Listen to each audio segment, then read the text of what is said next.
Bienvenidos amigos. En esta ocasión vamos a tener un enlace especial hasta Lima, Perú, con nuestro amigo Luis Alberto Rojas, que es el fundador del Frente Nacional de Tercera Posición de Perú y además el director del canal de nuestro canal hermano Victoria, con el que ya hemos colaborado en varias ocasiones y que siempre que haya algún tema importante que tratar en Perú, pues recurrimos a él porque es un experto en la política y lo que está sucediendo allá. La última vez que platicamos con él, si yo no mal recuerdo, tú me recordarás o me corregirás, Luis, fue cuando fueron las elecciones precisamente que acaban de ese ciclo que inició hace, no sé, un tiempo. Ahorita nos dices cuándo fue la elección en la que tú estuviste participando como observador y que nos informaste muy puntualmente de las irregularidades que notaste en el proceso, y que ayer pues se puede decir que se dio la conclusión de ese proceso que inició con la elección y que desde lo que vamos a hablar precisamente por lo que está sucediendo, lo que sucedió ayer, 7 de diciembre del 2022 allá en Perú. Gracias, Luis, por aceptar esta entrevista. Es un placer para nosotros siempre tenerte en nuestra pantalla, con nuestra audiencia. La gente aprecia mucho tu conocimiento, así que bienvenido. Gracias, el gusto es mío de poder compartir con ustedes, agradecido con Miguel Salinas y el gran boletín que siempre está teniéndolos al día en toda la coyuntura nacional e internacional. Los países de Hispanoamérica tenemos un enemigo en común que está destruyéndonos desde adentro y precisamente todo gira en torno a esa mecánica de, ojalá fuera un juego, no lo es. Es una mecánica destructiva, es real y tenemos que tomar cartas en el asunto. Así es, bueno, pues cuéntanos para empezar, antes de entrar de lleno al tema, para que nos des un poco de antecedentes. La elección más reciente que ustedes tuvieron para presidente, ¿cuándo fue? Recuérdanos la fecha, el mes y el año, por favor. Mira, sobre fecha, mes y año, te podría precisar el año. Recordamos Castillo, en este caso el último presidente, el que ha salido, el que acaba de salir, Pedro Castillo. Sus elecciones fueron el año pasado. Bueno, él asume el año pasado, mejor dicho, claro, y él lleva un poco más de un año de Sí, haber fue como ingresado. en la última parte del año, creo, no sé, en octubre, noviembre, por ahí, ¿no? Me tengo más o menos en mente, por ahí fue la elección, ¿no? Y precisamente, claro, él asume en realidad y lleva algo más de un año en realidad en el poder, ¿no? Ellos asumen el 28 de julio, Ah, que ok, es la fecha ok, de la independencia, la proclamación de la independencia, en la que ok. países como Perú empiezan su camino hacia el tercer mundo desde estas independencias.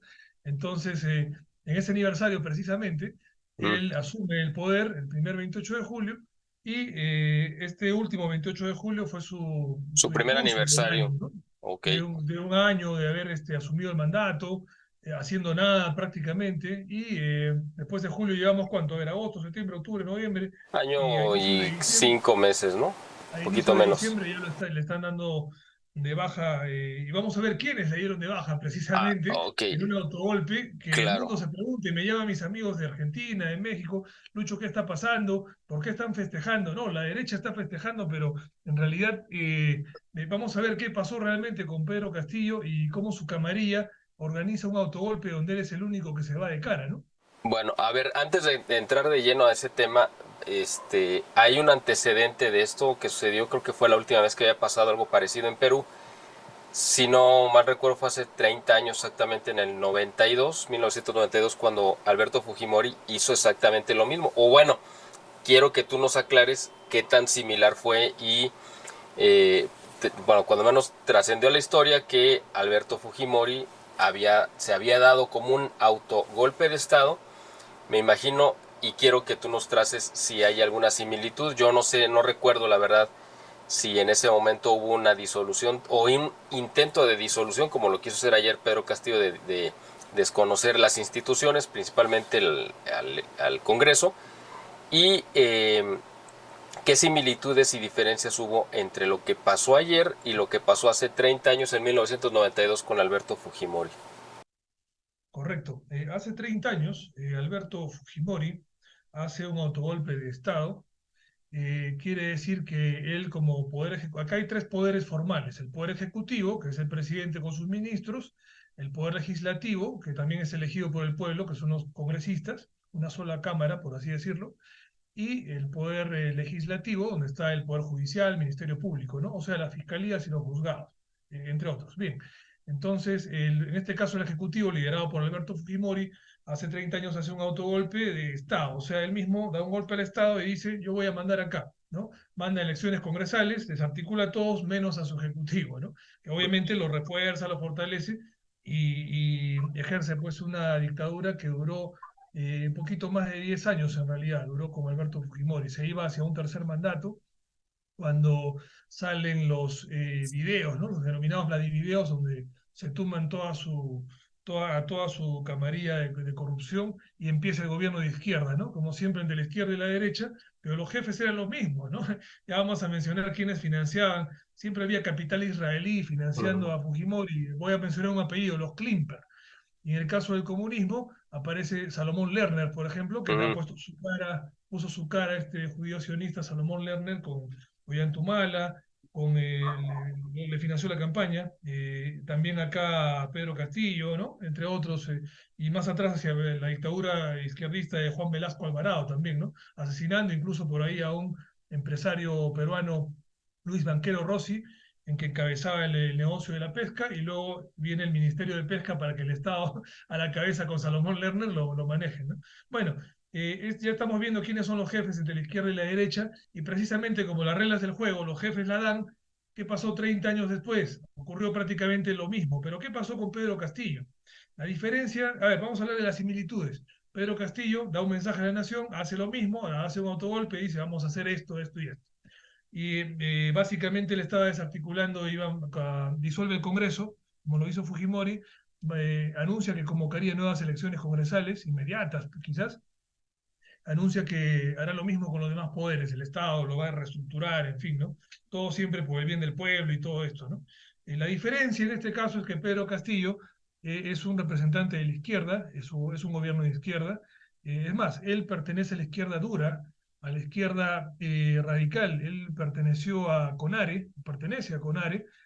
CONARE y Movadef son dos agrupaciones inscritas, asociaciones filoterroristas, porque promueven la liberación de los cabecillas de un grupo terrorista peruano que se llama Sendero Luminoso, Ujú. financiado, ojo, y eso es un artículo que pronto voy a sacar precisamente, y te agradezco el espacio, financiado por capital extranjero. La fundación de Sendero Luminoso, entre ellas la esposa del camarada Abimael Guzmán Reynoso, que Ujú. pasó a, no sé si a mejor vida, pero falleció hace poco en prisión, No creo que haya sido mejor vida, pero en fin.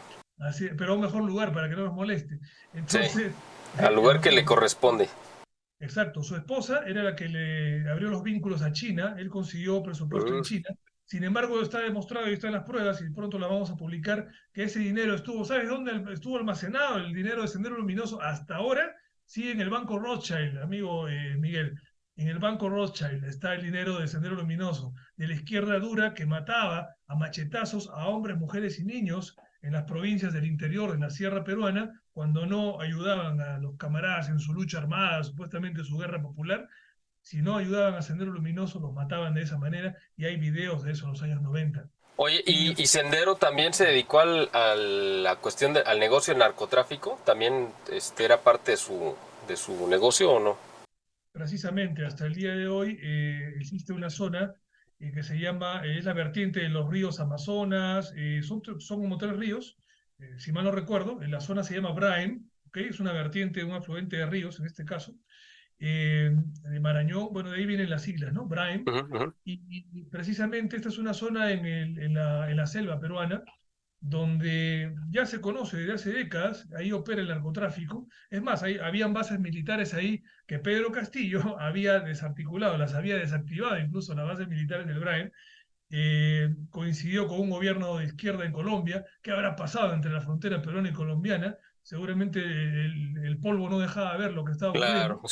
Y definitivamente no somos profetas, sabemos cómo se dan las cosas ahí. Y precisamente el narcotráfico trabajaba con Sendero Luminoso, ¿no? El Ujú. narcoterrorismo siempre ha operado en Perú, y el narcotráfico también tiene, ya desde antes de Pablo Escobar, vienen trabajando juntos ahí malos elementos de Perú, malos elementos de Colombia, No obstante, siempre con la demanda y el capital sionista trabajando desde afuera, ya que las compras llegan, las principales compras en los tiempos de Escobar incluso venían de Nueva York, y como él no tenía tanto vínculo como el cártel de Cali con Nueva York, le dan de baja al de Medellín, ¿no? Entonces ya vemos Mm. ahí que se cuecen habas y hay narices bien metidas ahí extranjeras en el No, tema del claro. narcotráfico. Ahora, con Y, respecto ajá, sí, sí, sí. perdón, me hablaba de No, no, Sendero, no. Sí, adelante. Oye, nada más volviendo al tema Castillo. un último punto para de Fujimori. Yo entiendo o tengo, o esa es la idea que yo tengo, no sé si estoy correcto o no, que precisamente Alberto Fujimori fue quien dio algunos golpes importantes a estos intereses del narcoterrorismo, desmantelando algunos de estos grupos, me parece, pero quiero que tú nos aclares. Y Ya. también, bueno, yo creo que el detonante que provocó después su caída fue cuando la embajada de Japón en Lima fue tomada pues por unos secuestradores y Japón le pidió al gobierno que negociara todas las condiciones que estaban exigiendo. Y Alberto Fujimori encabezó el rescate y la toma de la embajada, incluso él, cuando menos para los medios, así quedó registrado, que él entró directamente con casco y todo, este, pues entre los pasadizos que abrieron a tomar, a rescatar a los rehenes, ¿no? Entonces, nada más quiero que nos aclares si realmente Fujimori sí fue bueno, eso es la percepción que yo tengo, pero quiero que tú nos aclares si realmente sí combatió estos intereses y estas fuerzas de narcotráfico y eso fue lo que realmente propició que cayera en desgracia como una venganza política, ¿no? Ya, a ver, para entrar en contexto, para introducir al contexto de esta entrevista, a ese tema, quisiera recapitular a quienes nos están escuchando que perdón, estamos hablando del autogolpe que se dio Pedro Castillo. Estamos haciendo un paréntesis nada más para aclarar cuáles son las similitudes y diferencias entre el golpe de Castillo, que era izquierdista, con el autogolpe de Fujimori, que lo colocó en el poder a Fujimori, que era de derecha. No obstante, este autogolpe de Castillo lo está dejando a él fuera y su Uh -huh. gobierno sigue circulando sin él, ¿no? La mafia sigue sin él. Uh -huh. Vamos a hablar ahora de detalles de esto. Sí. Estamos haciendo un paréntesis sobre Fujimori, qué tanto combatió el terrorismo y por qué cayó, y cayó la derecha por muchos años, y es por eso que tuvimos aquí a un presidente filoterrorista, probablemente miembro del terrorismo porque pertenecía a asociaciones filoterroristas, Castillo.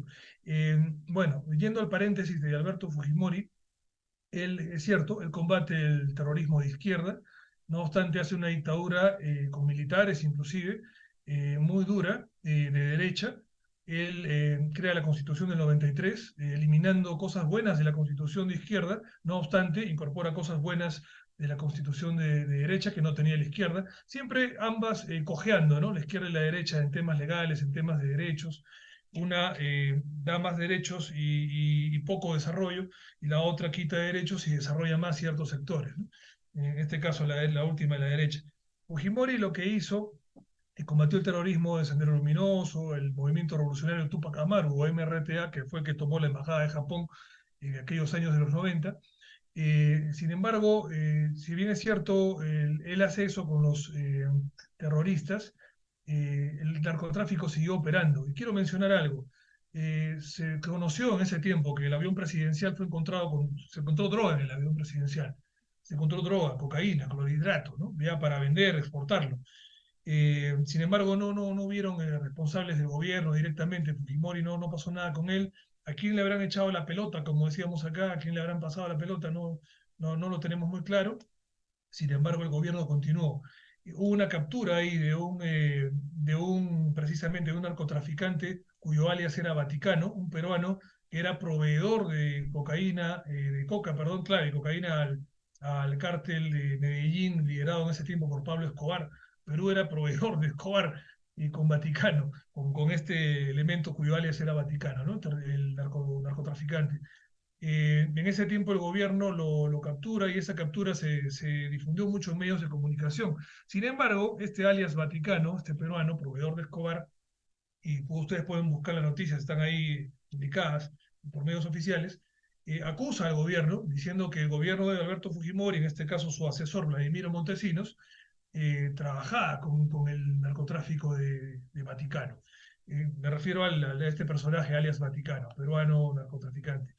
¿Qué pasó después? Después de esas declaraciones muy televisadas y escandalosas, apareció Vaticano con un semblante súper demacrado en su siguiente audiencia, en el proceso judicial, y le verifican que tenía un orificio en la cabeza.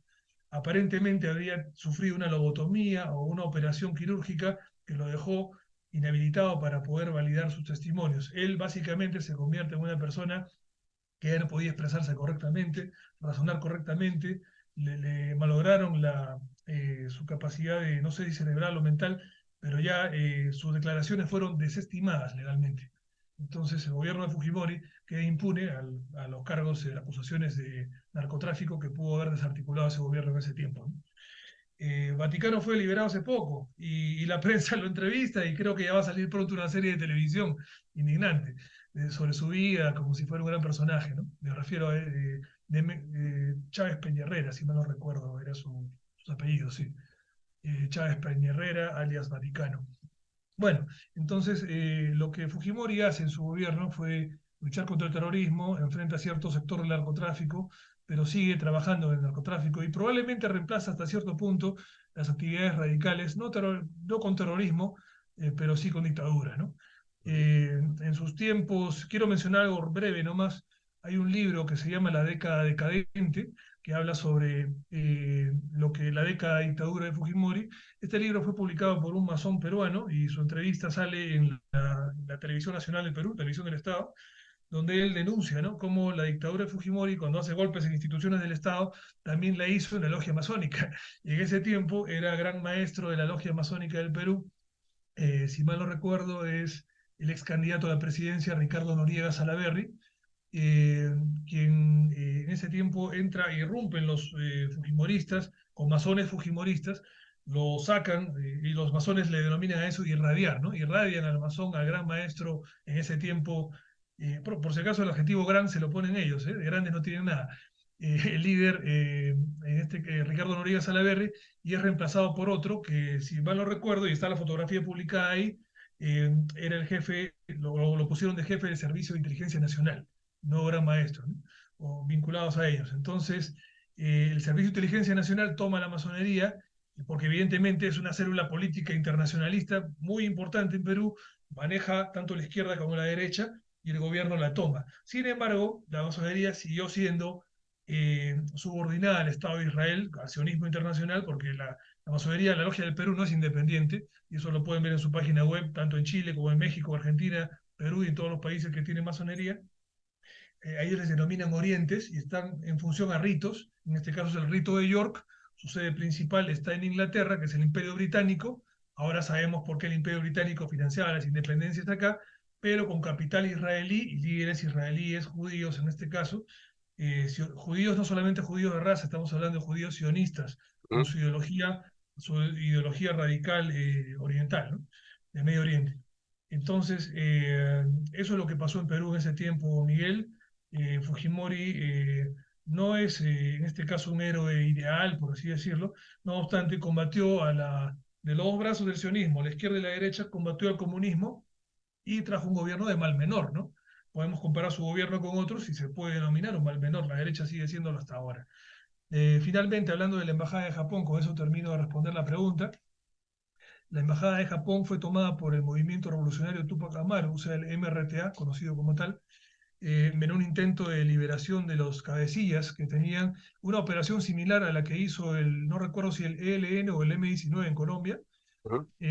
donde en Colombia sí lograron la liberación de sus cabecillas. Sin embargo, acá Fujimori tenía altos capos de inteligencia militar y lograron una toma muy, muy aplaudida a nivel mundial. Eso sí, no se le puede desmerecer que fue una toma perfecta, con dos bajas, en este caso a militares, lamentablemente, y una de un rehén que por sus propios medios provocó su deceso, ¿no? El rehén que falleció en la embajada, estuve investigando bastante si fue asesinado o no, porque era un izquierdista. Todas las declaraciones y hasta me parece que era extranjero, no recuerdo, no recuerdo de dónde era, si era peruano, creo. Pero él muere porque es el único que no sigue al grupo de rehenes a la hora que Ellos ya tenían ya claro lo que tenían que hacer, todos se van en grupo por un solo sitio, él se queda encerrado por miedo aparentemente en un armario y es ahí que recibe balazos. Cuando abren el armario estaba muerto el rey, ¿no? Pero esa operación, ojo Miguel, cuando es tomada la embajada primero por los separatistas, ese día los judíos invitados no fueron a trabajar, Miguel. Ujú. Ese día los judíos que fueron invitados a la embajada no fueron a trabajar, perdón, no fueron en Nueva York no No fueron a trabajar asistieron. en el 11 de septiembre. En este Ajá, caso no así es. asistieron a la ceremonia. En este caso no Ujú. asistieron a la ceremonia, lo cual nos permite razonar, ¿no? De que habría quizás algún conocimiento previo de esto. Sin Y duda. voy a mencionar, hay un gran, un político, un héroe y amigo nuestro que se llama Luis Miguel Llanos. Él es líder de la agrupación Patriotas del Perú. Ujú. Él en entrevista con Expreso TV, era la transmisión televisiva del diario Expreso, él en esa entrevista manifiesta y dice, ¿no? Yo tuve acceso en este caso, a personas que tuvieron la lista y me declararon, ¿no? A Luis Miguel Llanos que de toda la lista de invitados a la ceremonia de la Embajada de Japón, con el embajador Morihisa Oki, todos los invitados judíos no fueron ese día, ¿no? Entonces, parece que hubo un conocimiento previo. Y si recordamos de dónde viene la plata que financia a los terroristas, dónde está guardado el dinero en el banco Rothschild, que es judío sionista, claro, entonces me parece que si quienes meten el dinero son judíos sionistas al terrorismo en Perú y en otros países, evidentemente, sabían pues que si es su negocio, ellos no van a ir ese día, ¿no? Me da muchísima pena decirlo, pero eso es lo que está pasando, ¿no? Ellos son los que están manejando la corrupción tanto de izquierda como de derecha y pronto vamos a lanzar también Canal Victoria con el programa Frente Informativo Nacional este reportaje que la verdad no lo he visto en Perú tantos años. Me indignó ver cómo todavía seguía dinero de la cuenta, que la propia Fiscalía, el Poder Judicial de Perú todavía no ha podido sacar el dinero, porque sí lo hace cuando hay otro tipo de delincuentes, los dineros regresan rápido. Recién lo van a traer cuando se tomó conocimiento de esto en los años 90, Miguel, y está documentado. En los Válgame años Dios. 90, la derecha y la izquierda hizo caso omiso y dejaron el dinero de sendero en el banco Rothschild. Ellos, los Rothschild y el judaísmo sionista manda en Perú, lo digo por argumentos. Y lo voy a publicar pronto y espero hacerlo antes de que pase cualquier cosa, Miguel, porque son mafias realmente que Sí, es sí. difícil silenciar. Lo hemos Por eso publicado. precisamente queríamos Sí, platicar contigo exactamente, porque tienes esa visión completa, muy aguda y muy estratégica de lo que está pasando realmente. O sea, todos los medios de comunicación pues más o menos van por la misma línea, repiten los mismos argumentos de las grandes agencias que también están a sueldo de estas familias. Pero por eso queremos sí, platicar con alguien que de verdad sabe lo que está pasando y que no sale en los medios. Es decir, este tipo de versiones no las van a escuchar ni encontrar más que en canales como Victoria o o algún otro alternativo. Y por eso queremos platicar contigo. Ahora, gracias a todo este contexto que tú nos acabas de presentar de manera muy brillante y muy puntual, llegamos a bueno, después de muchas peripecias, pero llegamos al 7 de diciembre. Pero bueno, lo que pasó ayer realmente no es que de repente Castillo se haya levantado un día y dijera, hoy voy a dar un golpe de Estado y ya. Me imagino que es la consecuencia de una serie de desatinos que venía él dando. Yo tengo entendido, y yo aquí ya quiero que nos centremos directamente en el gobierno de Pedro Castillo. Él tenía, como tú mencionaste, pues un año y 4 meses más o menos, o 5 meses, pero desde que inició fue una continua serie de desatinos, ¿no?, que cometió. Tengo entendido que eh, el Congreso me parece que lo controlaba la oposición, pero quiero que tú nos aclares eso. Y bueno, pues realmente tuvo una serie de problemas desde que arrancó su gobierno, y este fue pues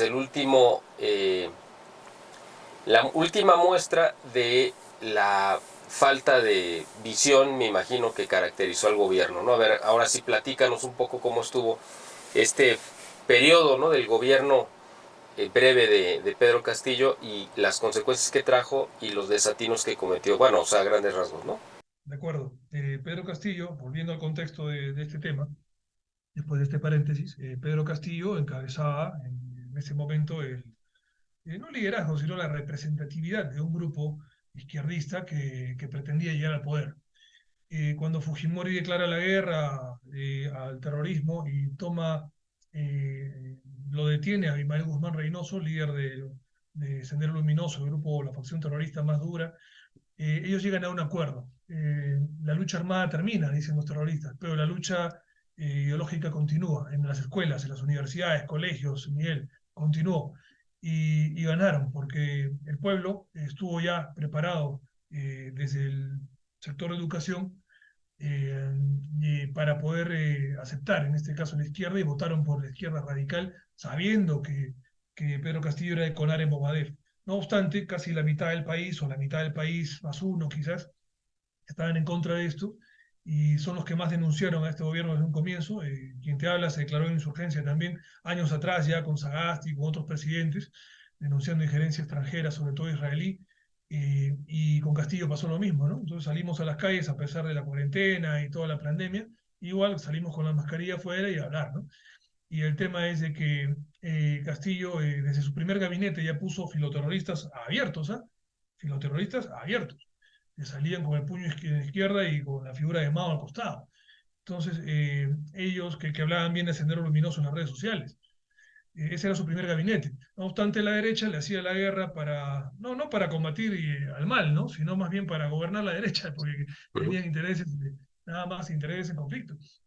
Y la derecha denuncia, en este caso a Castillo, por ese tema del vínculo con el terrorismo. Eso fue la principal acusación. Evidentemente no todo quedaba en nada, porque con decir no soy terrorista se acaba el problema.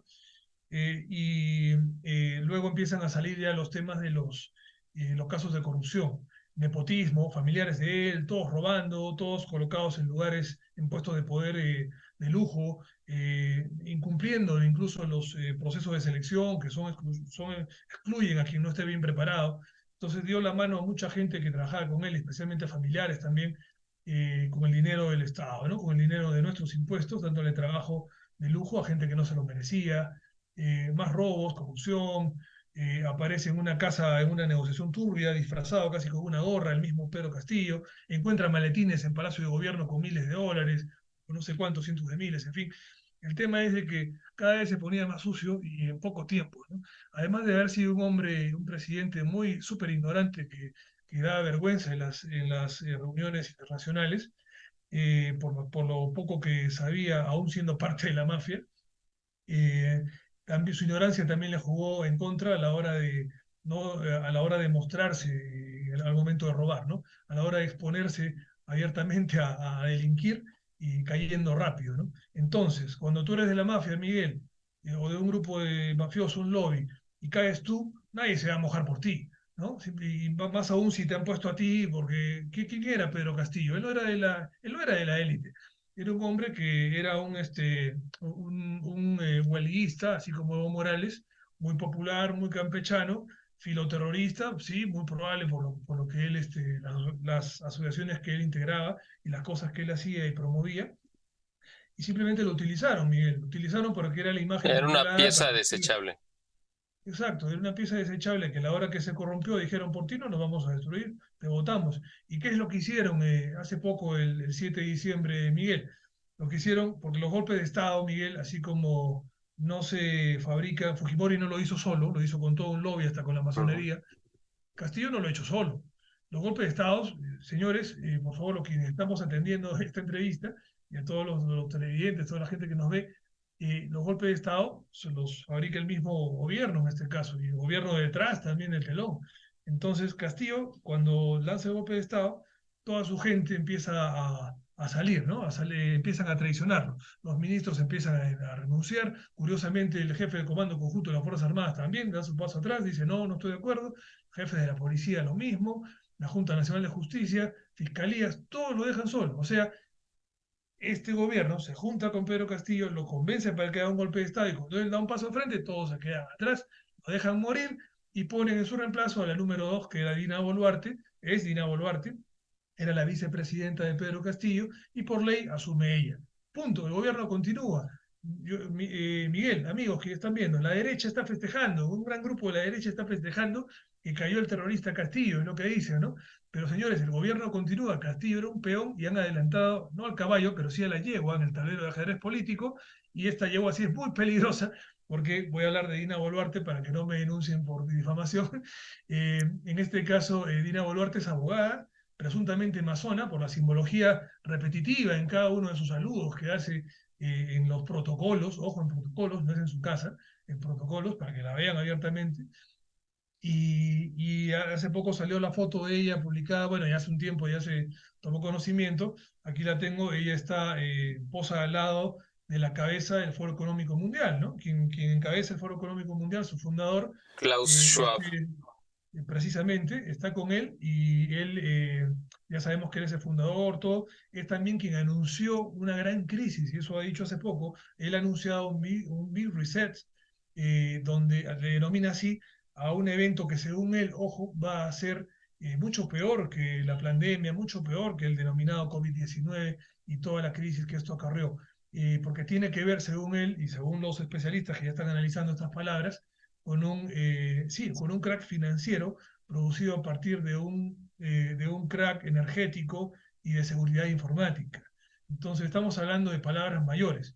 Cuando hablamos de seguridad informática y de energía, que no va, que va a faltar, van a desaparecer en algún momento, nuestro dinero no va a funcionar, tus aplicaciones de pago, tu dinero en el banco, todos los sistemas se van a caer. Entonces, cuando eso pasa de manera inusitada, inesperada, así como los virus, denominados virus, que dicen que aparecen y desaparecen sin que los puedas controlar, damas y caballeros, nuestro dinero va a devaluarse porque el dólar, nuestro mundo occidental dolarizado, el euro, que está en función de la Reserva Federal, ya sabemos de quiénes, son judíos sionistas, está basada no en el patrón oro, sino está basado en la confianza, en la volatilidad en este caso, de la especulación, ¿no? De la confianza futura, porque se juntan varios sionistas y dicen, ok, yo creo que el petróleo va a valer así el próximo año, y la moneda va cambiando, va fluctuando en base a suposiciones.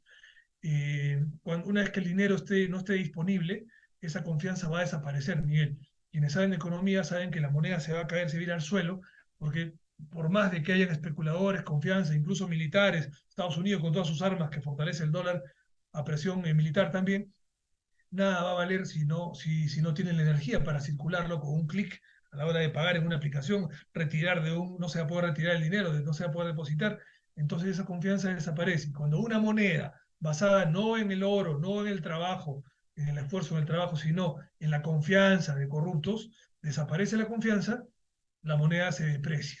Y esto lo están haciendo ellos a propósito, porque ya ellos ya tienen preparado manejar todo con las criptomonedas. Entonces, Miguel, lo que estamos intuyendo acá es de que se nos viene un traslado de fondos del dinero fiat al dinero cripto. Y los primeros que han invertido en cripto son ellos, ya tienen gran parte comprada, ¿no? Elon Musk es uno de ellos, y acuérdense de mis palabras, Elon Musk es el siguiente Bill Gates. Bill Gates fue el profeta que con el Foro Económico Mundial en octubre de 2019, 2 meses antes que aparezca el COVID, supuestamente el COVID-19, ellos ya 2 meses antes habían dicho lo que iba a pasar. Iba a haber un virus, estaban haciendo una simulación que venía de murciélago, que en un mes era intercontinental y que en año y medio iba a poder resolverse todo el problema con préstamos de dinero, o sea, endeudamientos, y con las vacunas, ¿no? 2 meses después empieza el rollo, Bill Gates cumple su palabra y precisamente fue el promotor de los préstamos y perdón, de las vacunas, y ganó un montón de plata con eso, y el Foro Económico Mundial que organizó este evento con el profeta Bill Gates fue el que se benefició porque empezaron a emitir préstamos y estos judíos sionistas nos la hicieron nuevamente y endeudaron a todas las naciones en este tiempo. Me parece que el motivo de esta segunda crisis es meternos al dinero cripto y ojo, se viene la dictadura digital y el chip ya ha sido inventado. El chip ya existe ahí. Yo hago un llamado a todos los cristianos y a todas las personas que desconozcan el tema del chip, estudienlo. Los cristianos ya lo saben, ya saben a qué se refiere el tema del chip. Curiosamente, en Suiza, en los lugares donde se ha inventado este chip, que en Chile lo han probado incluso, se coloca en la mano. Y si seguimos la línea editorial del diario El Comercio, por ejemplo, en Perú, uno de sus columnistas es un judío, me parece que es Andrés Oppenheimer, él escribía y decía, De el Miami, metaverso, ¿no? Es creo que un ¿no? cubano, o Él, creo que es eh, cubano y vive en Miami. no lo tengo muy claro, bueno, Pero es judío, obviamente es judío. siempre están en todos lados y no quieren a ninguna patria y hacen problemas en estos casos puntuales. Me refiero a Andrés Oppenheimer, si es el columnista al que nos referimos. Ujú. Esa columna del diario del Comercio hablaba del metaverso y nos decía que ya se viene el metaverso y para mejorar la experiencia en el metaverso ya se está implementando, decían, un chip que va a entrar al cerebro. Lo van a poner en el cerebro humano para que nuestra experiencia sea prácticamente vívida, ¿no? Como ya no una virtualidad, sino una realidad, algo muy similar a la realidad, ¿no? Entonces, eso me recuerda mucho a la marca, ¿no? De la que se habla, y los Sí, cómo cristianos no. hablan de esa marca que va a estar en la mano derecha y en la frente, ¿no? Y quien no la tenga no podrá comercializar, dice Apocalipsis, no recuerdo los versículos, el versículo exacto, Sí. pero dice tal cual, ¿no? Entonces, pareciera que quieren darle esa forma o que se está cumpliendo la profecía. Como fuere, esto es muy peligroso ojo, si nos han perseguido o nos han marginado, incluso por no querer vacunarnos, si no nos permitían ingresar a ningún local, ojo, comprar y vender, como dice la Biblia, por no tener un carnet de vacunación al día o un QR ahí actualizado en la web, imagínense lo que van a hacer contra nosotros si atentamos no solamente contra la salud de la gente, como dijeron en la pandemia, Ujú. sino si atentamos no solo con eso, sino si atentamos con la seguridad de su dinero. Sí, Yo estoy seguro que mucha gente prefiere cuidar su dinero a su salud.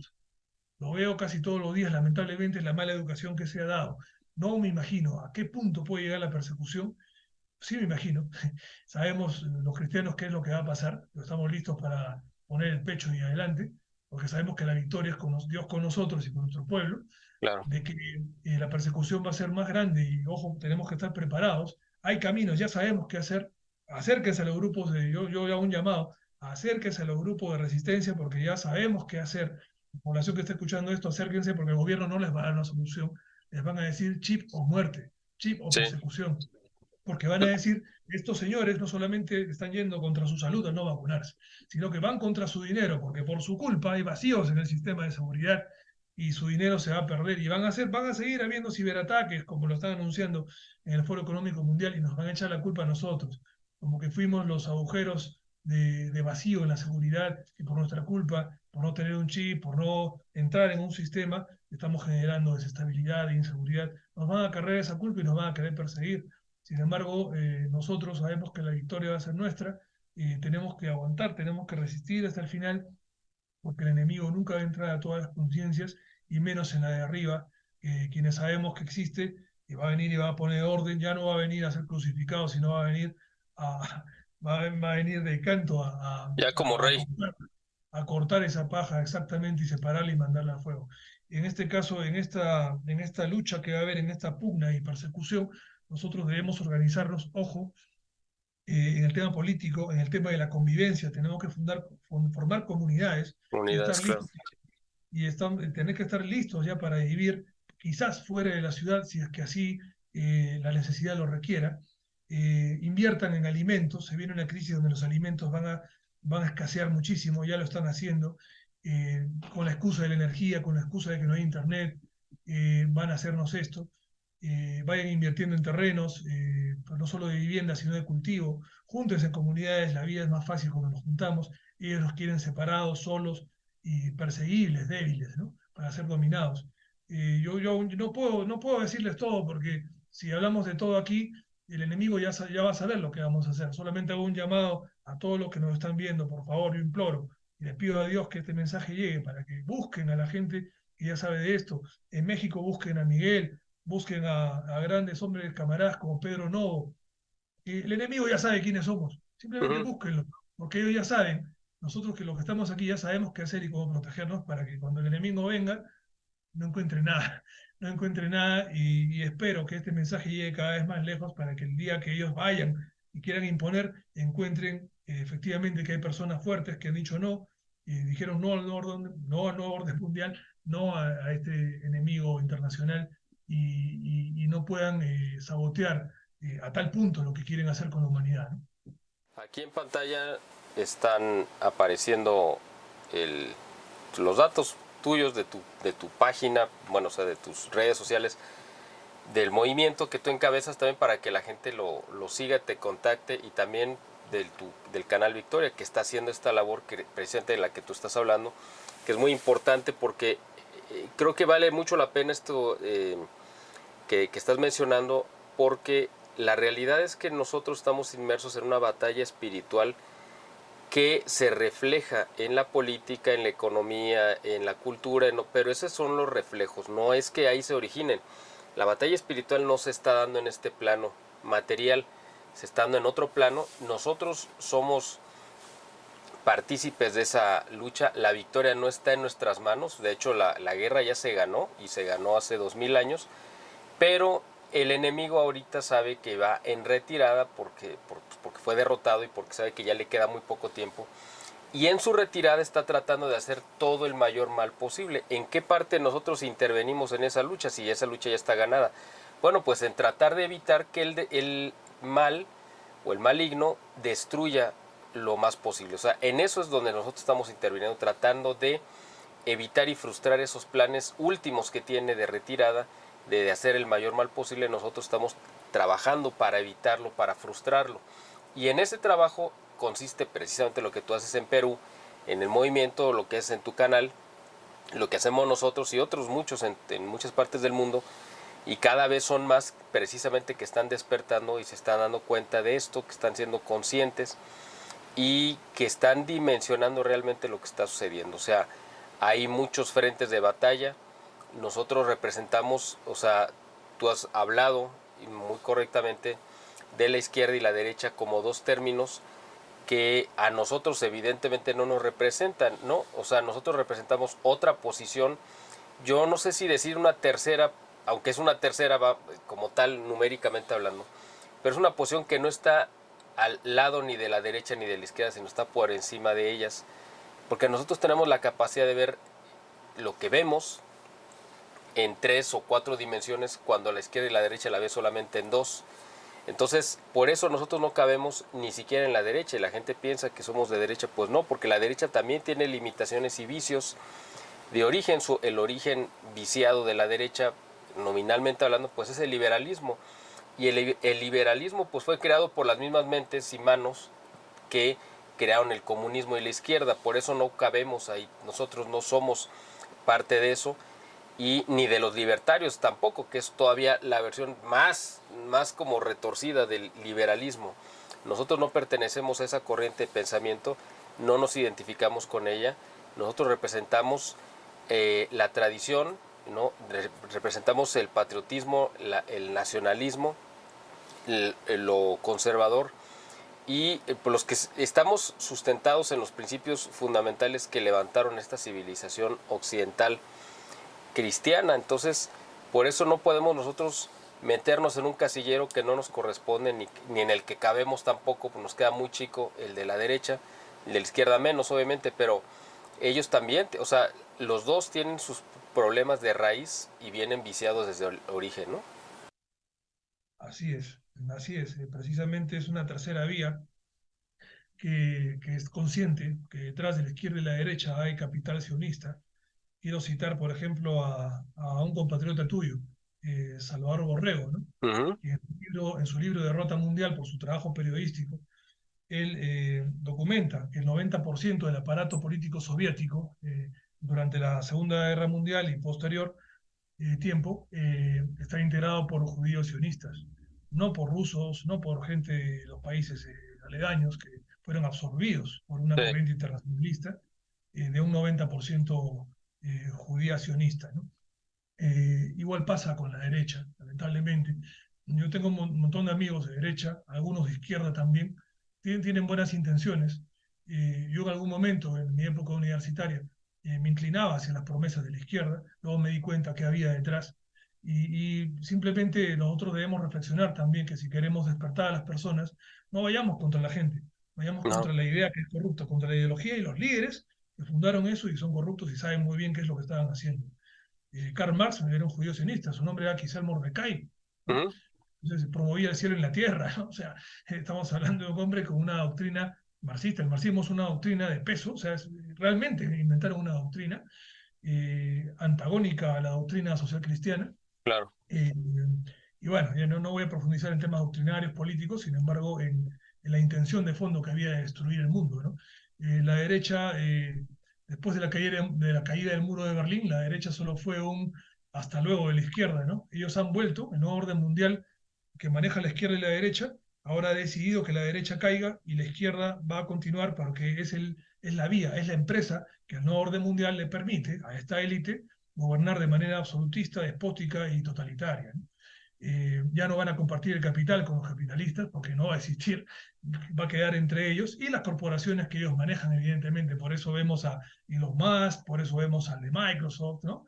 Elon Musk, estaba comentando, es el Bill Gates, perdón, 2.0, que se nos viene ahora, y él precisamente ya está preparando el mundo digital para, en este caso, la virtualidad y el Internet satelital para promover parte de la solución, y él es parte del mundo cripto, él es uno de los corazones del mundo cripto, precisamente para, es el nuevo, así como vino Bill Gates con la vacuna, viene Elon Musk con el tema de la conexión, la digitalización, con el tema de la criptomoneda para este nuevo orden mundial que ya no solamente ideológicamente ya ingresó a Occidente, sino que ahora van a entrar a la economía y la política de manera dura, ¿no? Y al consumo.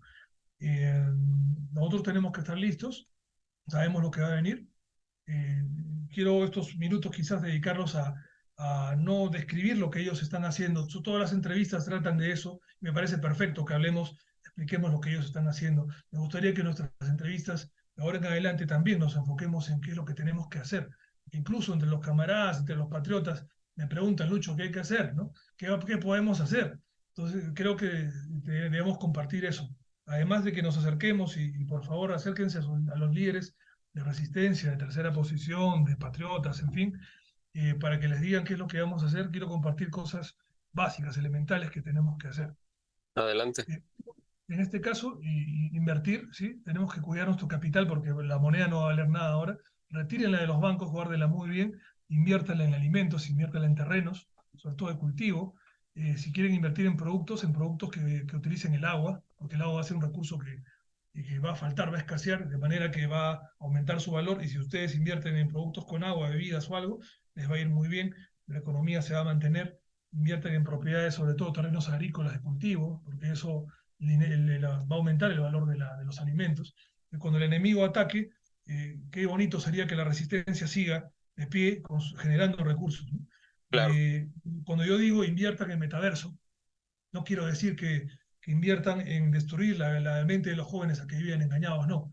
Así como existió el Internet 2.0, en fin, la tecnología, cuando apareció la triple W, ¿no? http www, las páginas web, claro, el sionismo lo creó, pero también nos sirvió a nosotros para poder tener nuestras empresas, ¿no? claro. Pero trabajo sano, ¿no? Por ejemplo, Victoria Consulting, de nuestra empresa de consultoría, trabaja en Internet, hacemos trabajos virtuales gracias a la Internet bien llevada, ¿no? Igual los informativos, el boletín informativo de inteligencia estratégica, Canal Victoria, TLV1 Argentina, actuamos de manera digital. Usamos, es verdad, el enemigo creó esos recursos para corromper, nosotros los usamos para algo bueno. Ojo, Claro. la digitalización, amigos, es muy buena. ¿Sí? El avance tecnológico es buenísimo. La criptomoneda también sería genial. El problema es que está siendo utilizada para algo muy malo.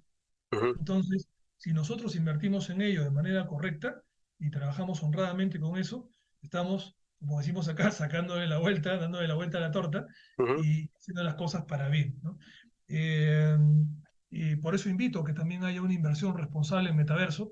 Los nuevos lugares de trabajo van a tener su espacio de metaverso porque va a tener una alta audiencia, ya que implica una experiencia mucho más vívida, sin chip en la cabeza, por cierto. Claro. Me refiero a los visores, a lo que permita ver ese tipo de virtualidad. Si uno por ahí llega a darles un buen mensaje, imagínate, ¿no? Que el boletín, Canal Victoria, TV1, estén en el metaverso informando en 3D como en vivo lo que está pasando, ¿te imaginas? O sea, Ujú. Sí, sería genial que el trabajo de quien nos está viendo, si tienes un negocio, una empresa, por ahí tu negocio tenga un espacio en el metaverso donde, por ejemplo, das artículos de consumo, de salud, que no tengan efectos adversos, ¿no? Y estás promoviendo ese tipo de negocio limpio, honrado, el metaverso, sería genial, ¿no? Inviertan en eso de manera correcta. También yo promovemos el uso de las armas de uso civil, ojo, las armas legales de uso civil, porque cuando estamos hablando de posible persecución, cuando hablamos de atentar a nuestros derechos humanos, y derechos constitucionales, también tenemos derecho a defendernos. Yo le pido a Dios, porque soy católico, lo confieso, ya lo voy a decir, soy católico, porque hay gente de la resistencia que no lo es, y tengo muchos amigos que no lo Desgraciadamente, son, sí. ¿no? Y hay gente que sí, y lo respeto muchísimo porque como católico también soy pecador, tengo mis defectos, estoy en camino, entonces parte Claro. del camino de otros es quizás ser o no ser católico, en fin. Pero yo comparto esto porque como católico yo siempre tengo esa, y lo confieso, tengo esa una preocupación, ¿no? Promovemos las armas de uso civil, es verdad, ¿no? Sabemos también que como cristianos no debemos matar, ¿no? Entonces, ahí viene esa lucha, ¿no? Sin embargo, hay alguien que aboga por nosotros, ¿no? María, la Madre de Dios, la Madre de Jesús, eh, quien no solamente es nuestra abogada, sino también es la generala de los ejércitos de Dios. Así es. Alguna vez tuve un acercamiento en donde pude entender que ella va a librarnos de cualquier tipo de, no solo de enfrentamiento, si es posible, sino también de sufrimiento. Cito Los sueños de Don Bosco, un libro que me regalaron, donde pude ver, y agradecido estoy con ese regalo, porque pude ver uno de los sueños donde María promete, un sueño premonitorio, ¿no? Donde revela de que ella cubre bajo su manto y decía, hijitos míos, no tengan miedo, a aquellos fieles que estén en los últimos días perseguidos o que quieran sufrir por culpa del enemigo, ella va a proteger, va a abogar, intercede por nosotros para que Dios no permita ese tipo de abuso, ¿no? Así como los cristianos de otras denominaciones hablan de un rapto, donde Ujú. Dios los arrebata para que no sufran. Los católicos no creemos en un rapto específicamente, pero sí tenemos esa certeza de que Dios, a través de su gran equipo, como María, por ejemplo, entre otros, va a proteger a esta humanidad fiel, a quienes se mantengan con Él, ¿no? A quienes se mantengan haciendo el bien, porque quienes se dejen poner la marca, el chip, lo que fuera, y sean no solamente partícipes de esto por miedo, sino que su contribución ayude a que este sistema siga persiguiendo y su silencio cómplice no haga nada en la persecución de la gente inocente, evidentemente esa va a ser la paja que va a ser retirada y va a ser mandada al fuego, según las profecías, ¿no? No quería evangelizar, no quería imponer un tema religioso en esta entrevista. Por favor, solo tómenlo como de quien viene, de un amigo que está compartiendo su punto de vista espiritual. He caminado décadas, tengo mis años donde también tengo experiencia y algo que me queda claro es de que si hay algo bueno que he aprendido y tengo una certeza, la puedo compartir, ¿no? En algún momento ya hablaremos también, por ahí he creado una ponencia que la estoy compartiendo en algunos colegios católicos, entre otros sitios que permitan compartirla. He juntado ahí los argumentos científicos y legales que, producto de una investigación personal, que demuestran la existencia de Dios y la resurrección de Jesús. Hay documentos y eso me ayudó también a dejar la búsqueda de Dios de muy chiquillo. Yo me acuerdo, buscaba a Dios en todos lados, renegué de la Iglesia Católica de los cristianos mucho tiempo, luego volví a ella, pasé por el New Age y encontré el culto a Lucifer en el New Age. Hasta el Ujú. día de hoy, por favor, lean a Alberto Bárcena, lean a Serge Abad, ¿no? Es Ujú. masón de grado 14, amigo de Alberto Bárcena, que es masón de grado 32, si mal no recuerdo, 29, no me acuerdo, pero ellos pueden decirnos que justo precisamente eh, estas ideologías esotéricas que son promovidas en el nuevo orden mundial, en las instancias de poder de estos judíos sionistas, en la ONU también lo vemos presente, están cargadas de culto a Lucifer. Lo digo yo porque yo he pasado por el New Age, yo he pasado por esto, he estado cerca, meditando al lado de masones. Hay mucha gente buena que está ahí engañada y evidentemente cuando uno busca a Dios, gracias a Dios, Él te permite encontrarlo. Con esa certeza yo les digo, el enemigo que estamos enfrentando no va a rendirse y por eso estoy tocando el tema espiritual. Ellos no se van a rendir porque nosotros salimos a protestar, ellos no se van a rendir si tú te arrodillas y les pides clemencia. Ellos no creen en eso, ellos creen que Lucifer es el verdadero Dios y que llaman profano al que no está dentro de su lobby, de su secta. Y un profano para ellos es una vida sin alma. Ellos no tienen pena por matarnos, ellos no tienen pena por utilizarnos de borregos, de trasquilarnos, de utilizarnos. Y eso ya está escrito en el Talmud, pero hablaremos de eso en otra entrevista. Sí, de hecho, muchos de estos que están tomando las decisiones en las cúpulas del poder, que están por encima de presidencias y todo, están consagrados a estas fuerzas del mal. Esto está yo creo que muy claro, la gente lo debe tener perfectamente claro, están consagrados al mal en su cuerpo, en su mente, en su espíritu, y por eso actúan de esa manera. Entonces nosotros para combatirlos tenemos que estar consagrados al bien, o sea, obviamente, ¿no? Porque tenemos que tener esa armadura. De lo contrario, nos vamos a ir a enfrentar a una lucha que no solamente es desigual en cuanto a medios y recursos, sino incluso en la protección espiritual que requerimos para hacerlo.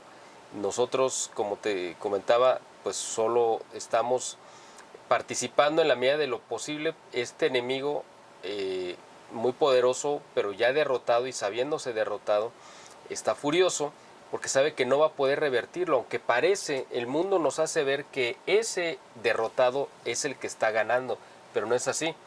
El asunto es que nosotros no nos confundamos y no creamos que ya no hay nada, que no nos derrotemos y digamos es que ya es imposible. Yo tengo o sea, la gente puede pensar, tengo la voluntad de que las cosas cambiaran, yo quisiera que cambiaran, pero no hay forma de hacerlo porque ellos tienen todo el poder y por lo tanto mejor me hago a un lado en esta batalla. No, aquí todos tienen mucho que aportar y efectivamente invocando las fuerzas y el poder de Dios y de todo el ejército celestial que está precisamente ahí para ayudarnos en esta lucha definitiva y última quizá de la historia humana. eh, Están pues por ayudarnos, pero pues si no pedimos ayuda, pues cómo nos van a ayudar ellos, ¿no? O sea, ellos respetan también esa libertad que nosotros tenemos. Y ustedes en Perú además padecieron de manera, pues yo creo que bastante severa las restricciones del COVID, entonces eso yo creo que debe también ponerlos a pensar qué es lo que se les puede venir encima si aceptan este tipo de medidas, ¿no? Porque, bueno, lo del chip y todo lo que tú mencionaste, pues básicamente fue un experimento lo que vivimos en estos últimos 2 años para ver cómo iba a reaccionar la gente cuando ya no fuera un asunto eh, pues voluntario, ¿no? Porque, bueno, no sé si en Perú, pero cuando menos en México y en otras partes, la inoculación, para no decir la palabra esta, porque ya sabes que luego brincan aquí los algoritmos, la inoculación era voluntaria, ¿no? Sí, había una presión social muy severa para que de todos modos casi pareciera obligatoria, pero no lo hicieron obligatorio para no asumir las consecuencias, ¿no? Pero después va a ser obligatoria. Ahorita lo dejaron para ver cómo la gente reaccionaba. Después van a decir, bueno, como no todos fueron, pues ahora va a ser obligatoria y todos van a tener que ir. Nosotros, como tú dices, pues vamos a quedar fuera del sistema. Eso yo creo que ya lo tenemos muy claro. Y todas las medidas que tú mencionaste me parecen muy atinadas, precisamente porque es una forma de supervivencia, sobrevivencia. Ahora, también hay que tener en cuenta lo que mencionaste, mucha gente en el miedo de perder su vida, pues la va a acabar perdiendo, o sea, aunque parece una contradicción. La gente tiene tanto temor de perder su vida, esa vida apegada a lo material, que va a hacer cualquier cosa para preservarla y lo único que van a hacer es precipitar o adelantar su partida, ¿no? Como ha pasado con esta gente que se dejó engañar. Los que nosotros tenemos esta conciencia y decimos, bueno, nuestra vida tiene una función específica simplemente para cumplir con la misión que Dios nos haya encomendado y además no se termina esta historia en este plano material, no tenemos miedo a perderla, pero tampoco se trata de que seamos pues suicidas, ¿no? Simplemente le damos el nivel, vamos, la importancia que tiene sin aferrarnos al mundo material y a lo que sí nos aferramos, pues creo yo es al cumplimiento de la misión que tenemos y al cumplirla, pues Dios nos ha de preservar y nosotros debemos de confiar en la providencia y en sus promesas, ¿no? Estamos siendo, pues somos los soldados de Dios y Dios se va a encargar de proveernos de lo que necesitamos para el combate, o sea, no nos va a dejar abandonados, así como lo dijo Jesús, ¿no? Que pues si Él provee a los pájaros, ¿no? Y a todas las aves y a todas las criaturas de alimento, pues cuánto más a nosotros que sí tenemos un alma que se tiene que salvar, ¿no? Así es, precisamente. Oye, y regresando ya por último al plano material y humano y a la realidad de Perú, este gobierno que entró ayer, bueno, que continuó ayer, es un gobierno, es un interinato, es decir, va a venir una nueva elección o va a terminar el periodo, porque aquí, por ejemplo, en México, bueno, no sé cuánto dura el periodo presidencial en Perú, aquí dura 6 años, Y si el presidente cae en los primeros 2 años, vuelve a haber, o sea, entra un interinato temporal de unos meses en lo que se organiza una nueva elección general para nombrar un nuevo presidente. Si sucede después de los creo que 2 o 3 primeros años, ya el presidente interino termina el periodo. En Perú, ¿qué es lo que va a pasar? De acuerdo. En Perú el gobierno, en este caso el presidente, dura 5 años, ¿no? Mm, Cuando el presidente es vacado por el Congreso, según si mal no recuerdo es el artículo 115, bueno, de la Constitución Política del Perú, dice que debe sucederlo la vicepresidenta en este caso, ¿no? El vicepresidente. Si el vicepresidente no pudiera asumir porque está de acuerdo con el presidente en su locura de golpear el Estado, qué sé yo, lo que fuera, asumiría en este caso el presidente del Congreso. Cuando pasó lo de PPK, que renunció Pedro Pablo Kuczynski, ujú, y asume su vicepresidente Martín Vizcarra, continuaba el mismo periodo de PPK. En este caso, Dina Boluarte continuaría también los años de Castillo hasta llegar al quinto gobierno. No hay un reseteo ni tampoco hay una imposición de nuevas elecciones, no. Ella continuaría según la ley, ¿no? mm, Ahora, citemos las palabras pues, de Dina Boluarte, ¿no? Esta nueva presidenta, hace unas declaraciones atrás, ella mencionaba que si vacaban a Castillo, ella se iba con él. Entonces, si ella hubiera insistido en esa posición, asumía el presidente del Congreso, pero evidentemente ya sabemos que sus intereses no eran esos, ¿no? De hecho, los promotores del autogolpe, insisto, son el mismo gobierno, simplemente que se han deshecho de su pieza débil, de su eslabón débil, y ahora atacan con más fuerza, ojo, porque Dina Boluarte es, a diferencia de Castillo, es una abogada más preparada para hacer el mal en este caso, y al estar vinculada a la masonería, la simbología lo estamos viendo, y al lado de la cabeza del Foro Económico Mundial, entonces estamos hablando de palabras mayores y muy duras para nuestra nación. Eh, yo agradezco a la gente que ha atendido toda la entrevista porque al hablar de todos estos componentes, al hablar del Foro Económico Mundial, al hablar de la izquierda y la derecha, hemos tenido que explicar quiénes están detrás de esto, hemos tenido que explicar qué hizo el Foro Económico Mundial con el tema de la pandemia, qué está haciendo ahora, qué está anunciando con respecto a la nueva crisis del Big Reset. Es por eso que hemos tocado estos temas, agradezco la paciencia. Y bueno, ya será motivo quizás, a lo mejor también luego podríamos lanzar videitos cortos de las ideas breves que se trataron claro. aquí, ¿no? No obstante, en YouTube es mejor publicar los videos completos para la audiencia de YouTube que siempre busca materiales continuos extensos. Claro.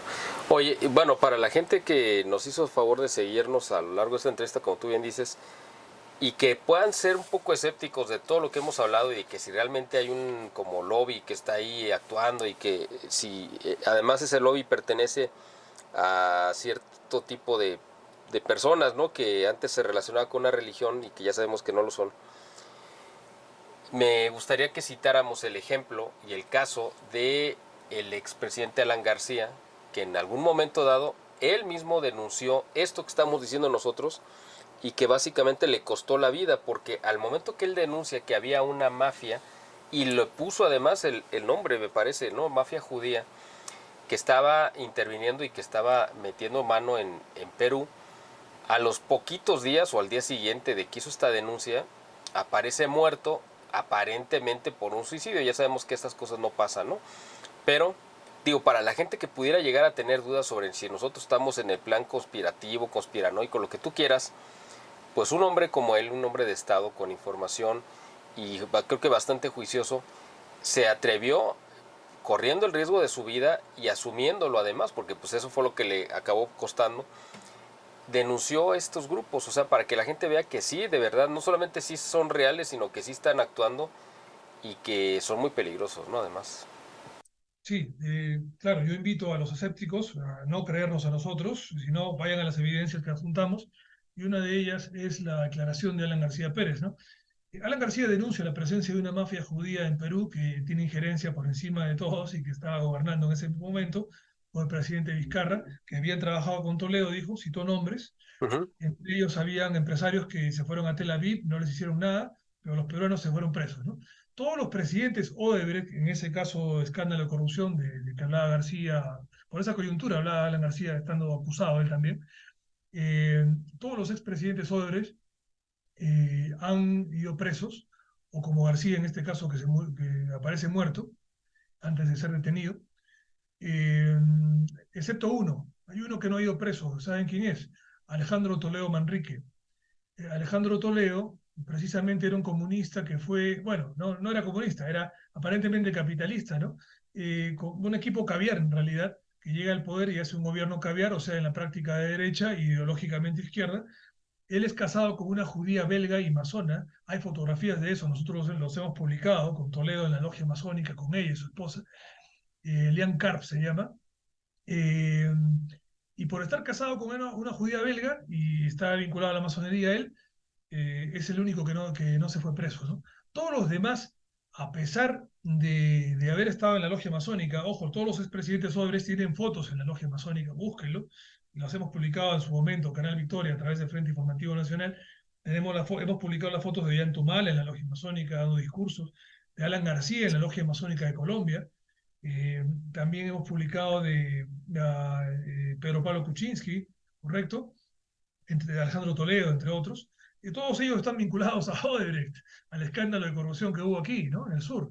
Sin embargo, el único que no se fue preso fue el que se casó con la judía belga, masona. En este caso él está en Estados Unidos, no lo extraditan, mira, Estados Unidos no lo extradita, así de simple, así de simple, Miguel, así de simple, amigos. Ya saben quiénes mandan ahí, ¿no? No son los Claro. peruanos, no son los mexicanos, mandan detrás, ya sabemos quiénes, ¿no? Estos extranjeros. Cuando Alan García denuncia esa mafia judía, la comunidad judía del Perú, que en realidad no es una comunidad judía, es una asociación que se llama así, sacaron un documento exhortando, exigiéndole que se retracte, porque sus palabras eran antisemitas, según ellos. Ujú, Claro, ellos aducen antisemitismo cuando los acusan no de un tema racial, los acusaron de un tema de corrupción. ujú, Claro, cuando la prensa habla de las mafias del narcotráfico peruano, colombiano, del narcotráfico boliviano, de los inmigrantes venezolanos, ¿no? En la guerra Perú-Chile hablan, sí, de los chilenos, sí, de los peruanos. Ahí sí insultan a las nacionalidades, pero cuando hablas de un judío, a caramba, no lo puedes tocar. sí. Eh, y los judíos no son los que se molestan, se molestan los judíos sionistas de este lobby. En este caso, la Asociación Judía o la Comunidad Judía del Perú saca ese documento y Alan García se retracta, pide perdón. Sin embargo, sigue denunciando, insiste y ya les denomina mafia israelí. Ya no Ujú, mafia judía, sino mafia israelí. Entonces, ¿qué ocurre con Alan García? Lo van a detener ese día, eh, y cuando irrumpen en el local, en la casa de él, aparece muerto con un arma de la Marina de Guerra del Perú. Se dice que el arma fue regalada a Alan García por la Marina de Guerra, es posible, sí, por supuesto. Sin embargo, queda siempre la duda de que precisamente la Marina de Guerra del Perú es la que se encarga del servicio de inteligencia en el Perú. Son los que encabezan el servicio de inteligencia en el Perú. Entonces, cuando uno recuerda que en la época de Fujimori, y la cabeza del servicio de inteligencia era el gran maestro de la logia masónica, estaba vinculado, ya te deja mucho que pensar, porque la masonería es una logia sionista de israelíes, ¿no? claro. Encabezada por ellos. Alan García lo denunció, no lo hemos dicho nosotros, él era masón. Bueno, en realidad él era un lubetón, y ahí quiero aclarar algo. Ayer me decían, Lucho, ¿por qué estás seguro que Dina Boluarte es masona? Y todos pueden saludar así si quieren, ¿no? Claro, pero un protocolo, siendo de la élite o parte, o una pieza, al menos un peón de la élite, ya hay un entendimiento, ¿no? Ya no es una coincidencia que viene acá Juan Pérez a dar un saludo de brazos, sino es alguien que sabe a quién se lo está haciendo. Y ahí quiero citar lo siguiente. Tanto Alan García como Boluarte son abogados. Bueno, Alan García ya murió. Ujú, Los abogados conocen algo que en derecho se llama el principio de primacía de la realidad. ¿Qué implica el principio de primacía de la realidad? Cito un ejemplo. Cuando tienes un contrato laboral, amigo, amiga que está escuchando, y tú trabajas, digamos, por tiempo temporal, ¿no? Una actividad temporal. Pero en realidad en el papel eres temporal, ¿no? No tienes muchos derechos laborales, es un trabajo temporal. Pero en la práctica vas todos los días con un horario, haces lo mismo que alguien en un trabajo permanente, todo, menos tus beneficios. En el juicio, ¿qué es lo que dice? Por el principio de primacía de la realidad, tu contrato deja de ser temporal y pasa a ser permanente con un trabajador de derechos de trabajo permanente, porque en la realidad es así. Entonces, si en la realidad tú tienes los símbolos de masón, posas al lado del Foro Económico Mundial, como se dice acá, ¿no? Si ladra como un perro, tiene patas de perro, hocico de perro, rabo de perro, es un perro, por más que diga que es un gato. Sí. Entonces, acá, Alan García, tanto como Boluarte, también hace ese saludo dando un discurso en la Logia Masónica de Colombia. Busquen ese discurso, búsquenlo como Alan García, Logia Masónica de Víctor Raúl Aya de la Torre, porque el nombre de esa logia masónica en Colombia, curiosamente, se llamaba Víctor Raúl Aya de la Torre, que es un político peruano fundador del Partido Aprista. Entre masones se dan esos nombres. Y Alan García, ahí, además de confesar y decir abiertamente, porque salió en YouTube y está ahí, búsquenlo, que el APRA era una logia masónica fundada por Raya La Torre en Mérida, Yucatán. Mira, Mm, lo fundaron en Mérida, ujú, Yucatán, en tiempos de persecución, con masones citan al general Vasconcelos. Entonces me ujú, parece que, bueno, lo citan ahí los masones, ¿no? Pero entre ellos había masones mexicanos y peruanos ahí. Pero bueno, la cosa es de que en ese discurso él dice que a pesar de ser lubetón, se consideraba un masón. Los lubetones, aclaramos esto para los que digan que Alan García no era masón, los lubetones son los hijos de masones. Y Alan ujú. García, sin ser masón, practicaba lo mismo, era parte de ese lobby, actuaba como un masón, principio de primacía de la realidad, así como Boluarte ahora, ¿no? Cuando él se siente traicionado, porque la logia masónica en realidad y el nuevo orden mundial, los sionistas, le apagan la luz a la derecha, los mandan presos por el caso Odebrecht y lanzan a la izquierda, y eso es lo que está pasando en el Foro de Sao Paulo y a nivel mundial. El nuevo orden mundial ya no quiere derecha, quiere izquierda. Cuando se deshacen de Alan García, él fue el único que dio la cara y les dijo, ustedes son los responsables, son la mafia judía. Keiko Fujimori no lo hizo, Ollanta no lo hizo, Alejandro Toledo no lo hizo, pero Alan García sí se atrevió. Así como el capítulo en la película de Scarface, al final, ¿no? Ujú. Él encara a la cabeza y lo asesinan. Alan García aparece suicidado. Eh, Saquen ustedes sus propias conclusiones. Pues no sabes cómo te agradezco, Luis, todo este tiempo y todo este pues cúmulo de conocimiento que nos has dado, no solamente de la realidad de lo que está pasando ahorita en este momento prácticamente en tiempo real en tu país, sino de cómo llegamos a esto y lo más importante, todo lo que nos hablaste sobre la verdadera lucha espiritual que se está dando y cómo participar en ella, cómo prevenirnos y cómo tomar previsiones y precauciones para poder subsistir y bueno pues poniendo exactamente cada cosa su nombre para que la gente no se confunda y que vea que precisamente el contenido y el material que nosotros estamos difundiendo tanto en tu canal Victoria como aquí y en los canales alternativos de esta tercera vía o tercera posición, como lo quieran ustedes entender, nos distingue precisamente porque nosotros sí decimos las cosas como son y no queremos a la gente imponerle una verdad en la que nosotros creemos, les damos los elementos para que ustedes mismos se convenzan en base a pues un juicio o de ejercer su sentido común. Además quiero antes de despedirnos, estimado Luis, pedirte que el material que tienes escrito, la ponencia que nos mencionaste y todo lo que has estado haciendo, si gustas que nos lo mandes para poderlo publicar, nosotros nos daría mucho gusto y difundirlo aquí porque creo que es un material muy importante y que la gente debe de conocer para que pues tomen conciencia, ¿no? Al final de cuentas creo que esa es la finalidad de lo que estamos haciendo tú allá y nosotros acá. Y yo creo que esto no va a terminar aquí, vamos a quizá entrando el año tengamos otro encuentro para ver, hacer otro balance de cómo van las cosas, lo que haya sucedido. Y pues siempre es muy interesante platicar contigo, no solamente, bueno, de Perú, que es obviamente tu tema de la realidad y el día a día, pero tú dominas muchos otros temas de los cuales podemos hablar de manera muy dinámica y muy amena y que la gente yo creo que le gusta y lo valora, ¿no? Por supuesto, gracias Miguel, gracias a todos los oyentes y los que están mirando, los que están observando esta entrevista, televidentes, ¿sí? Y sí, por supuesto que sí, yo quiero también finalizar haciendo, ya hemos hablado de un llamado a toda la población para que sepa qué hacer ante lo que se viene. Quisiera dirigir un mensaje a todos aquellos que encabezan grupos de resistencia contra el nuevo orden mundial. de todas las facciones, de todas las líneas, de todas las creencias, sin distinción. Eh, Algo que he podido aprender es de que si nosotros no llegamos, o nos silencian, en este caso las redes sociales, donde fuera, es verdad, el enemigo controla las redes sociales.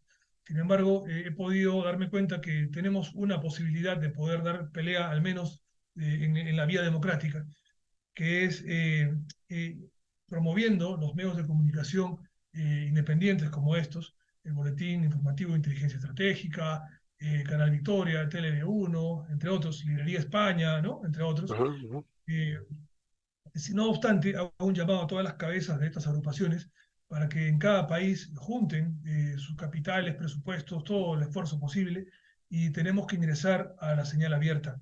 Es muy importante porque he podido darme cuenta que las redes sociales llegan hasta la mitad nada más en nivel de influencia en la opinión pública, sobre todo en política. En marketing político, precisamente culminé